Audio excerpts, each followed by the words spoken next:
Hi everyone, it's Jeanette here from the Sewing Studio. Welcome to another tutorial, which today is by request. We had some people in the comments that have asked for this particular demonstration, and it's when I did the Friendship Star block from our Star block series.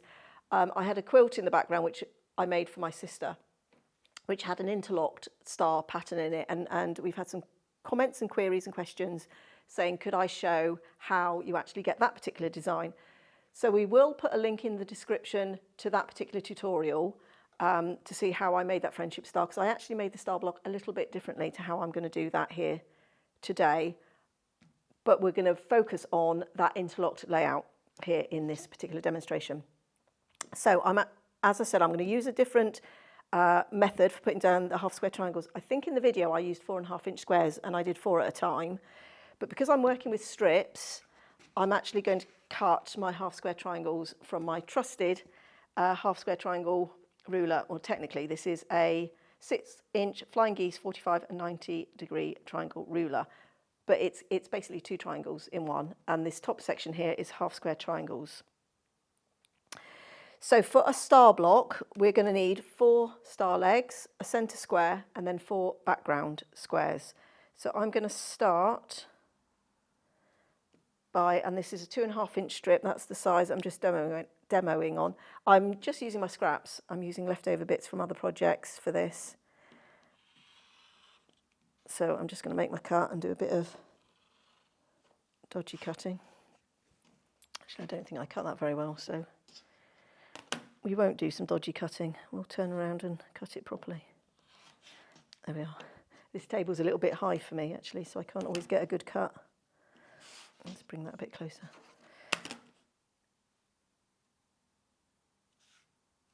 So I'm going to cut my 4. Now I could, if I was making more blocks, obviously stack my strips up and cut multiples at a time. And you can see all I'm doing is just rotating that ruler 180 degrees to get my cuts. So that's enough for that. Actually, I'll come back to that while I'm cutting half square triangles. I need 4 background triangles to go with that. So I could have stacked the 2 together. But just be aware that as you stack fabric, you know, you might lose a little bit of your accuracy.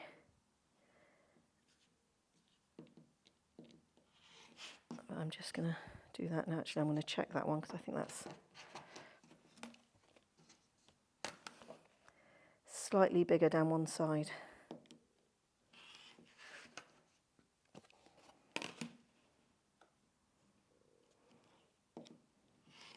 And I've got a little piece there which will be enough for a background square, so I'm going to cut a 2.5 inch square out of that while we're at it. So that's just my only bit of scrap. I'm going to put that with my background squares, and I'm also going to cut 2.5 inch square for the centre of the block. I called it a block. Technically it's not a block. We don't make these as blocks to get the interlock pattern. We do it in rows. So I'm going to pair each of my half square triangles up. So a colour and a background fabric. Let's put some pins in.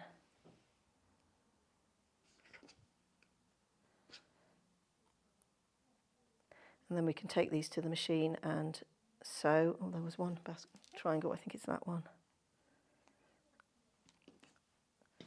I'm just going to check the sizing on that one, I think it is.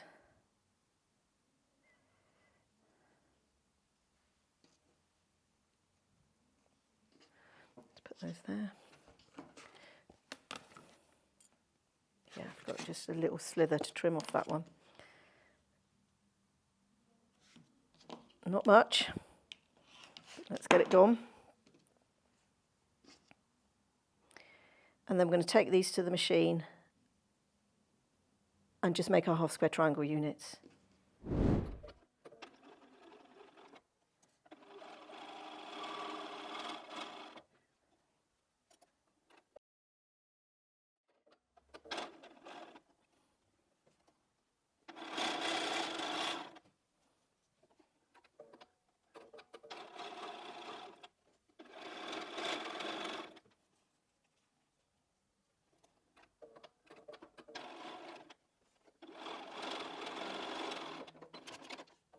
Okay, so we've got our half square triangles put together.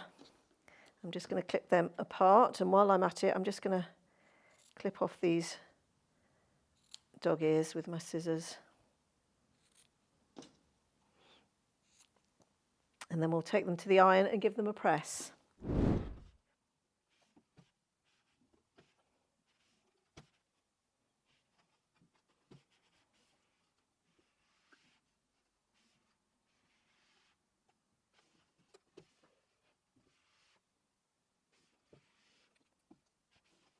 And there's our 4 half square triangles made for this to add to my pile now, and my 2.5 inch square.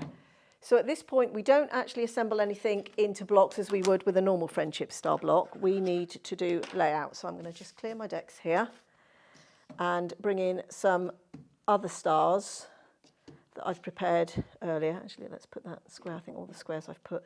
So these are all half square triangle units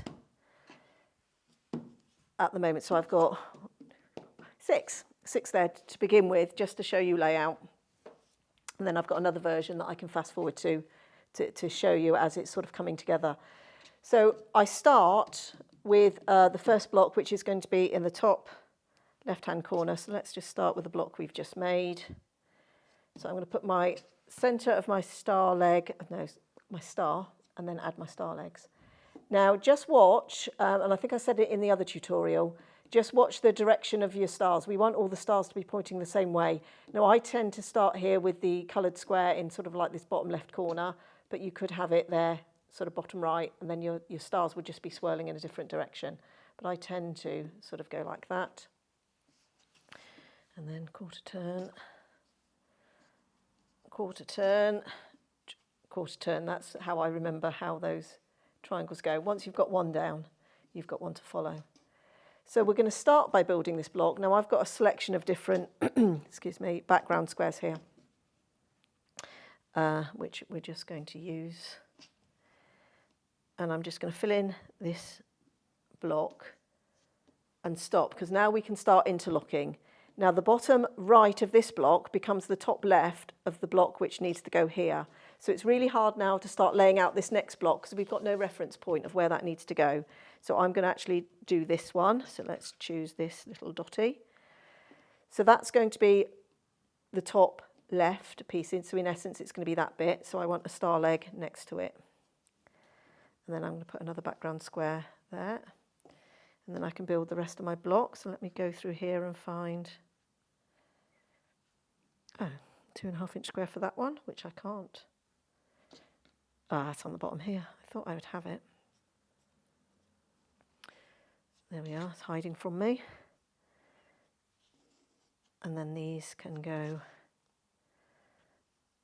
So now we're beginning to build a second block. Now we've got this block in, we can put our next block here, because this top right is going to be the bottom left of the next star block. All right, let's start building this one. Oh, this is looking a bit funky. That one's wrong. There we are. That's better. We don't always notice when we're right on top. Now that one's in the wrong place. What am I doing? Hold on. Yep, no, it wasn't. Yes, it was. There. Confused myself. There we are. So this is the block we're working on now. So if you just sort of try and visualise it in blocks, that goes like that. That goes like that. And then that one goes like that. So now we can just keep working across our rows. So I would probably go down here again, but I can fill in the background as I'm going here. Now you can either, there in essence, you've got sort of 2 background squares. So I could cut a strip. So that strip would be 4.5 by 2.5 for this. But for the moment, just so that you can see the pattern beginning to merge, let's just fill that in. We can start over here again. So let's finish this block off. And now this is going to be the next part of this block that goes here. So we can start building another star block here. So as you can see, as we're going, each block shares a little bit. So this block's actually sharing 2 pieces, but each block or each star is borrowing a little bit of another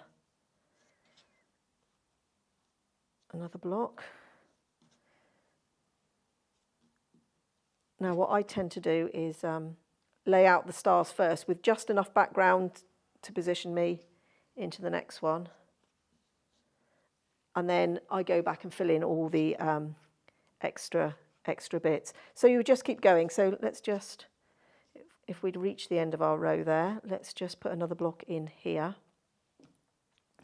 So that bottom right of this block is going to be the top left of the next block. So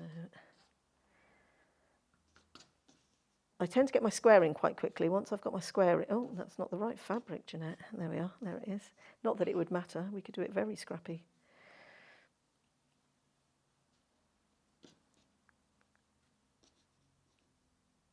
And there you can see, and we could just keep coming down and going along. Now the trick with this is you have to lay it all out, or certainly start to lay it all out. And once we've got it all laid out, we would start piecing it together in rows. Now, when I made my sister's quilt, I used 4-inch cuts, so 3.5-inch finished squares, and I laid it all out on my design floor. And I actually chose a day where I could at least get it into its rows, because it's much easier than having to sort of keep laying it all out. So on this one, that would be my top row, and then we'd start to put together that row, and then that row, and then you just keep going in rows. So it's lay it all out first, and then you can start to assemble. So let's just fast forward on, if that sort of makes sense. Let's just pick these squares up. Actually, let's push them out of the way after I've done all that work. Like, no! Because I've got one I'm going to fast forward to. That's just a pile of scraps now that I've been working on. And you can see this is sort of red, white and blue version. And I've got it to the point where I'm putting it together in rows. Now I've decided, because of the size of this one, I'm going to hang it this way. I think originally I laid it out that way, but I think it looks better. So these are all the pieces that I've sewn together now in its rows, and once you get it to this point, it's quite easy, because that's going to go there. That one now will go there, and each time we're finishing off the star. That one goes like that, and then that one would be our bottom row, which would go like that. Now I tend to work in pairs. You could just keep adding a strip and make your quilt build that way, but I tend to sew them in sets of 2, and then sets of 2 goes into sets of 4, etc., etc. So shall we just take this to the sewing machine and sew these 2 rows?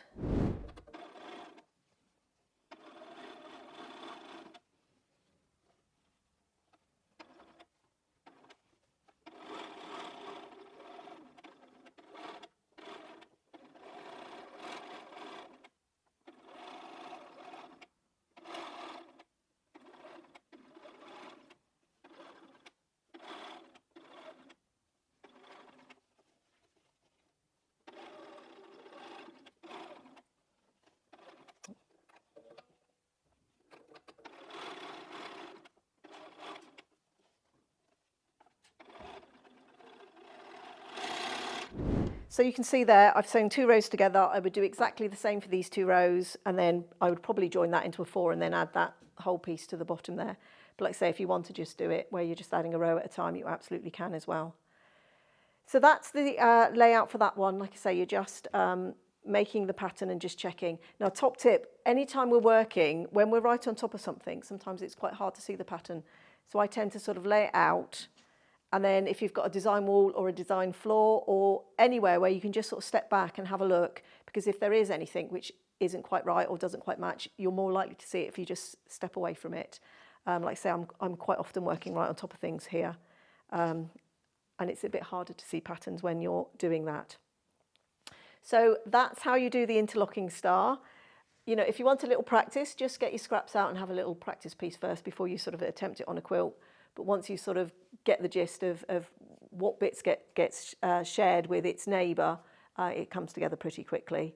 And I think when I did my sister's, I laid it all out and got it all sort of sewn in an afternoon, so it was pretty quick to come together. So I hope you enjoyed that block, and I hope that made sense in terms of how you get that interlocking design layout. So thank you very much for watching. If you do have a go at this, please do share any photos with us on our social media platforms. Leave any other comments in the comment below about anything or any particular block you'd like to see, or a technique you'd like to get explained a little bit more. Can I just thank everybody who have subscribed to this channel. We are hoping to try to get to 100,000 subscribers by the end of the year. We're doing pretty well, but yes, that would be a real milestone for us. So please, if you haven't subscribed and you are enjoying these videos, please do so. It doesn't cost anything, it's free, and all that means is you get notifications when we post new videos which you may like to see, and it certainly helps our channel and sort of boosts the support and how much this then gets sort of recommended to other viewers with similar interests. So thank you all once again for joining me today. I hope you enjoyed the tutorial, and I hope you'll join me again here next time in the sewing studio.